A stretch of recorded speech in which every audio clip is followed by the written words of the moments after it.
अस्सलाम वालेकुम।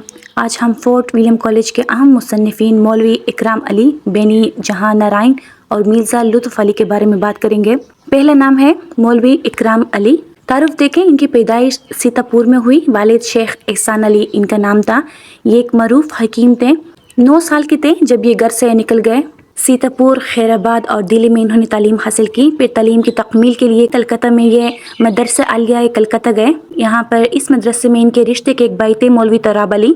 वो इस मदरसे में अरबी ज़ुबान व अदब के मुदर्रिस थे। तालीम की तकमील के बाद कलकत्ता से वापस सीतापुर दिल्ली चले गए और जब इब्राहिम लॉकेट की तलबी पर इनके उस्ताद और इनके भाई मौलवी तराब अली ने बुलाया, ये कलकत्ता वापस आ गए और यहाँ पर इब्राहिम की सिफारिश पर ये कंपनी बहादुर में नौकर हुए। कॉलेज से वाबस्तगी के दौरान इन्होंने एक ही तसनीफ़ लिखी। ये तसनीफ़ इन्होंने विलियम टेलर के कहने पर लिखी। ये अहम तसनीफ़ अख़वानुस्सफ़ा है। ये अरबी रिसाला अख़वानुस्सफ़ा का उर्दू तर्जुमा है। इसकी तकमील 1810 में हुई और इसकी इशाअत 1811 में कलकत्ता से हुई। तसनीफ़ की ज़बान नहायत सादा, आसान और सलीस है। इसमें से मुश्किल और इल्मी इस्तिलाहात को हज़फ करके उसकी जगह आसान अल्फाज शामिल किए हैं मुसन्निफ़ ने, और यही इस तसनीफ़ की खूबी है। इसके बाद दूसरा नाम है बेनी नारायण जहां। बेनी नारायण इनका नाम था, जहां इनका तखल्लुस नहीं था, लेकिन ये इस नाम से मशहूर हुए। इनके नाम के साथ ये लफ्ज़ मशहूर हुआ। साले पैदाइश और वफ़ात मालूम नहीं। शाहजहां आबाद के रहने वाले थे। इनके अजदाद जो थे वो फ़र्रुख़सैर के ज़माने में लाहौर से दिल्ली आए और यहीं पर फिर ये मुस्तकिल तौर पर रिहाइश पजीर हुए। इनके एक भाई राय कीम नारायण रिंद, ये भी एक शायर थे। जब दिल्ली के हालात बिगड़े तो अपने भाई के साथ ये लखनऊ गए। लखनऊ में इनके भाई आसिफ़ुद्दौला के मुलाजिम हुए। तकरीबन 16 बरस तक वो यहीं पर रहे। फिर जब आसिफ़ुद्दौला की वफ़ात हुई तो सादत अली ख़ान ने रिंद को वकालत और सफ़ारत के ओहदे पर फ़ाइज़ किया और इस ओहदे के साथ उन्हें कलकत्ता रवाना किया। बेनी नारायण भी अपने भाई के साथ कलकत्ता आए और यहाँ पर वो रिहाइश पजीर हुए, लेकिन यहाँ रिहाइश के दौरान ये काफ़ी अरसे तक बेरोज़गार रहे। कॉलेज तक इनकी रसाई कुछ इस तरह से हुई कि इन्होंने मुंशी इमाम बख्श को एक किस्सा सुनाया और उन्होंने इस किस्से को उर्दू में तसनीफ़ करने की फरमाइश की। बेनी नारायण जहां ने वो किस्सा तख्लीक किया, उसको लिखा और 1810 या 11 के करीब ये लिखा गया और ये किस्सा इन्होंने विलियम टेलर को पेश किया, जिस पर इन्हें इनाम भी मिला। फिर कुछ वक्त बाद हैदर बख्श हैदरी से इनकी मुलाकात हुई तो हैदर बख्श हैदरी के तवस्सुत से थॉमस रॉबिक से इनकी मुलाकात हुई और उन्हीं के कहने पर इन्होंने अपना तस्करा दीवाने जहां मुरतब करना शुरू किया।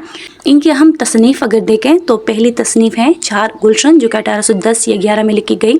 ये वही तसनीफ़ है, वही किस्सा है जो कि इमाम बख्श के कहने पर, उनकी फरमाइश पर इन्होंने तसनीफ़ किया और विलियम टेलर को पेश किया। ये इनकी पहली तसनीफ़ है। ये केवान शाह और राजा बख्त बेदार की 4 बेटियों का किस्सा है।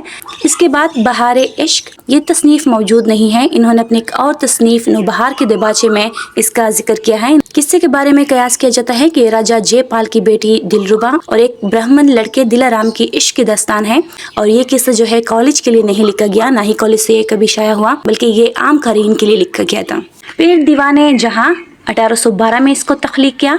ये तस्करा है शुरा का। इसमें शुरा का मुंतहब कलाम और मुख्तसर कवायद भी दर्ज किए गए हैं और ये तस्करा जो है थॉमस रॉबिक की फरमाइश पर इन्होंने मुरतब किया। फिर गुलज़ारे हुस्न यूसुफ सुलेहा के किस्से का ये उर्दू तर्जुमा है। ये फ़ारसी से किसी ने हिंदी में तसनीफ़ किया। उसकी ज़ुबान जो थी काफ़ी बोझल और मुहावरे के लिहाज से सही नहीं थी, तो बेनी नारायण ने इसको दोबारा सादा, आसान और सलीस ज़बान में लिखा और इसे उर्दू में मुंतकिल किया। फिर तफरीह तबा 1817 में इसको लिखा। ये लताइफ़ व ज़राइफ़ का मजमूआ है और ये आम क़ारीन की तफरीह के लिए इसको मुरतब किया गया है। फिर नौबहार 1824 में इसको तसनीफ़ किया। ये किस्सा गुल व सनोबर पर मबनी है। बाग़े इश्क, इसका माहज़ अब्दुर्रहमान जामी की तसनीफ़ लैला व मजनू है। ये फ़ारसी में है और बेनी नारायण ने इसको उर्दू में तालीफ़ किया 1824 में। फिर आखिरी तसनीफ़ तनबीहुल गाफिलीन, ये शाह रफ़ीउद्दीन की फ़ारसी तसनीफ़ तनबीहुल गाफिलीन का उर्दू में तर्जुमा है। तो ये थे बेनी नारायण और इनकी तसनीफ़। इसके बाद हम जिक्र करेंगे मिर्ज़ा अली लुत्फ़ का। इनका तारफ़ देखें, मिर्ज़ा अली इनका नाम, लुत्फ़ तखल्लुस था। शाहजहांबाद में ये पैदा हुए। इनकी मादरी ज़बान फ़ारसी थी, लेकिन शाहजहांबाद में रहने की वजह से इन्हें उर्दू में महारत हासिल हुई और इसी ज़बान में इन्होंने आगे जाकर शोहरत हासिल की। ख़ानदानी हालात अगर देखें तो इनके वालिद काजिम बेग खान थे। काजिम बेग खान भी फ़ारसी के शायर थे। इनके वालिद अस्तराबाद से दिल्ली आए और दरबार तक इन्होंने रसाई हासिल की। दिल्ली के हालात जब बिगड़े तो वालिद लखनऊ चले गए। ये भी वालिद के साथ लखनऊ आए। लखनऊ क़याम के दौरान इन्होंने मुख्तलिफ इलाकों का सफ़र किया। कुछ वक्त तक लखनऊ में रहने के बाद इन्होंने कलकत्ता से होते हुए हैदराबाद जाने का फ़ैसला किया। लेकिन जब ये कलकत्ता आए और इनकी जॉन गिलक्रिस्ट से मुलाकात हुई तो जॉन गिलक्रिस्ट ने इन्हें तस्करा गुलजार इब्राहिम को उर्दू में तर्जुमा करने की फरमाइश की। उन्हीं की फरमाइश पर वो इस काम को मुकम्मल करने के लिए कलकत्ते में कुछ वक्त के लिए रुक गए। काम की तकमील के बाद ये कलकत्ता से हैदराबाद गए और वहाँ पर आसिफ जा के वज़ीर अरस्तु जा से वाबस्ता हुए। फिर अरस्तु जा की वफ़ात के बाद मीर आलिम जो थे वो बरसर इक़्तिदार आए तो ये मीर आलिम से वाबस्ता हुए और इसी दौरान इनकी हैदराबाद में काफ़ी कद्र मंज़लत हुई और यही हैदराबाद में ही इनकी वफ़ात हुई।